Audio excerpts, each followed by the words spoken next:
안녕하세요, 로팡입니다. 요즘 알바도 그렇고 중소기업도 그렇고 뭐만 하면 MG가 문제야. 요즘 청년들은 힘든 일 안 하려고 하고 알바 그거 쉬운 건데도 피하고 손님들한테 인사도 안 하더라. 뭐 요런 특정 썰 때문에 싸그리 몽땅 우리 모두가 그런 줄 아시는 분들이 많더라고요. 청년들이 생산직을 기피하는 이유가 단순히 힘들어서일까요? 팩트체크를 해보면 이해하실 거예요. 청년들이 생산직을 왜 안 하는지 바로 달려보시죠.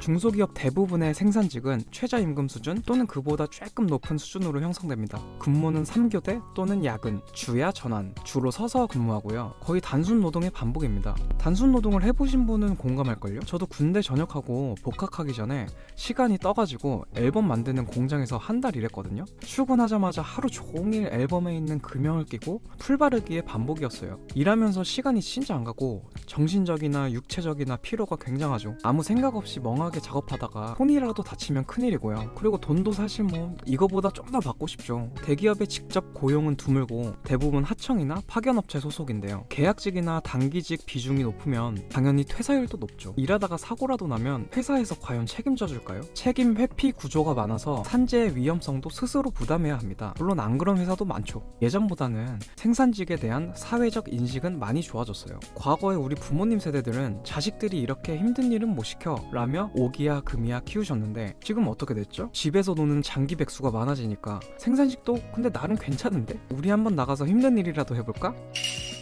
또 지금 엄청 더운 여름이잖아요. 공장에는 소음도 심하고 먼지도 심한데 에어컨이 없는 곳도 있습니다. 휴가 쓰면 눈치를 주는 곳도 있고 식사 또는 휴식 시간까지 통제해버립니다. 일도 힘든데 눈치까지 주고 화장실도 제대로 못 가는데 월 250 받으면서 평생 일할 사람을 찾는다? 최근에는 연봉 5,500만 원을 제시해도 생산직 지원자가 0명인 곳도 있었어요. 아니 5,500을 주면 많이 지원해야 되는 거 아닌가요? 표면적으로는 괜찮은 조건이었는데 이거 까보니까 주 80시간 근무네? 아니 근데 이렇게 불법 생 양아치 같은 회사는 없어져야 하는 거.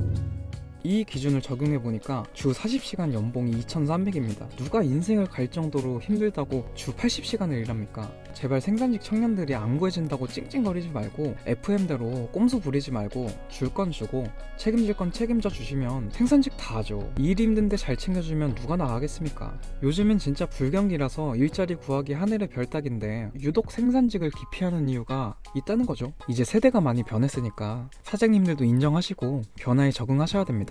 아니 그리고 다른 중소기업처럼 연봉 인상폭이 늘지도 않을 게 뻔하고 10년 일해도 연봉은 비슷할 게 눈에 보이는데 저 같아도 한 달 버티기 너무 어려울 것 같아요. 흔히 말하는 빡센 중소 생산직의 특징은 어떨까요? 커뮤니티에서 생산직을 그만둔 청년들의 얘기를 종합해봤습니다. 일단 일 배우기가 너무 어렵습니다. 원체 바쁘니 뭐 상세히 설명 못 해줄 수 있죠. 하지만 알아서 배우기에는 너무 힘들고 피드백은 구두로만 알려주고 담배 피우며 담합하는 분위기가 힘들었다고 합니다. 생산직인데 언젠가부터 장비 셋업, 제품 조립, 세팅 시험, AS 업무, 출장 업무, 재고 조사까지 다 하고 있는 모습을 발견할 때 퇴사를 한 분들도 있습니다. 중소기업을 가면 모든 업무를 배운다고 하잖아요. 근데 이건 너무 많이 배우는데? 네, 아무튼 업무가 과도하게 부담되어 한계에 도달한 거죠. 그리고 중소 생산직에 존재하는 특유의 관리자 가스라이팅. 예를 들면 계획표 이해도 없이 무조건 밀어붙이는 스타일. 마감을 못했다고 주말에도 전원 소집하는 관리. 결국에는 이 모든 게 체력 한계와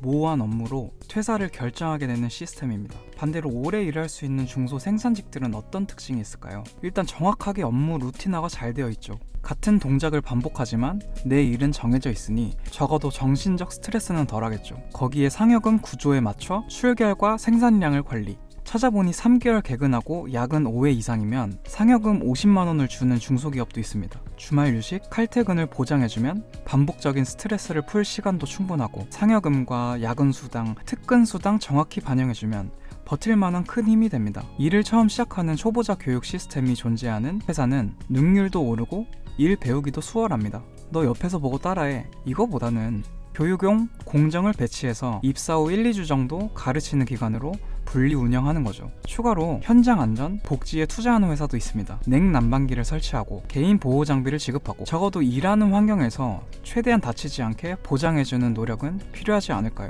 마지막으로 월급날 딱 맞춰서 입금하면 신뢰감이 쌓일 거고, 업무량은 많아도 할 만큼만 주고, 정직원 전환율이 높고 기간제 차별이 없다면 충분히 경쟁력 있는 중소기업 생산직입니다. 자플래닛 같은 사이트 채용 공고에서 쉽게 좋은 중소, 나쁜 중소를 걸을 수 있잖아요. 그러니까 모두 다 좋은 중소가 되었으면 좋겠어요. 오늘도 더운데 고생하시는 생산직 형님들 힘내십시오. 시청해주셔서 감사합니다.